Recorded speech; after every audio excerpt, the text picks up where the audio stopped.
I'm really excited you're watching this video because that means you're considering our office for your care.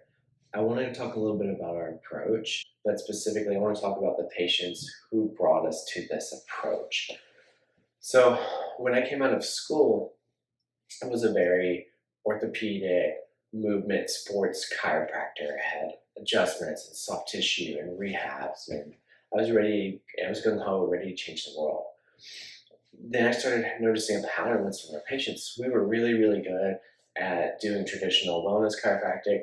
We were also getting better and better with this acute care, sports medicine, orthopedic type of injury. So, people that come into your office with a new injury, getting them through treatment plan, rebuilding their strength, and then keeping them at that level as we need.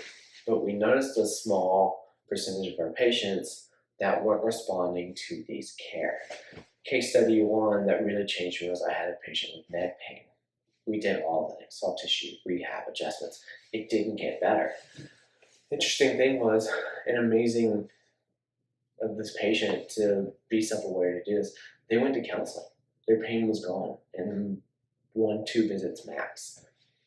This wasn't too earth-shattering for me because I had seen the research showing that we have patients with certain degenerative findings, are patients with actual tissue traumas, whether it be shoulder labral tears or rotator cuff tears or disc bulges, knee meniscus type stuff. You can go on down the line, even some fracture type stuff, and they were living completely pain-free lives. So it didn't really rock my boat that much, but it did get me to start thinking. So I noticed on this one that we had some patients where there was a lot going on with pain and the psychology of pain and what I now understand of the difference between pain and suffering. Fast forward to another case that I had a patient who had a vitamin D deficiency. And from that vitamin D deficiency, it was actually stopping them from getting better. So we would get them better in our office for short periods of time, but it just wouldn't hold.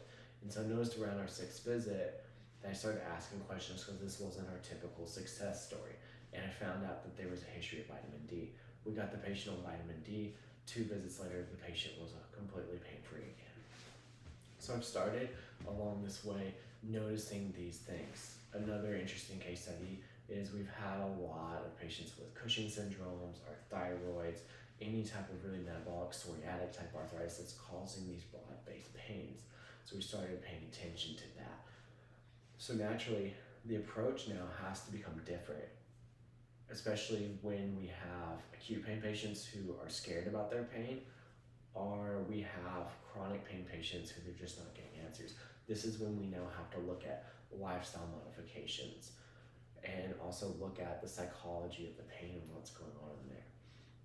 I'm really excited about this. I think this approach is going to be life-changing for you, and we look forward to helping you live your life free from suffering. Thank you.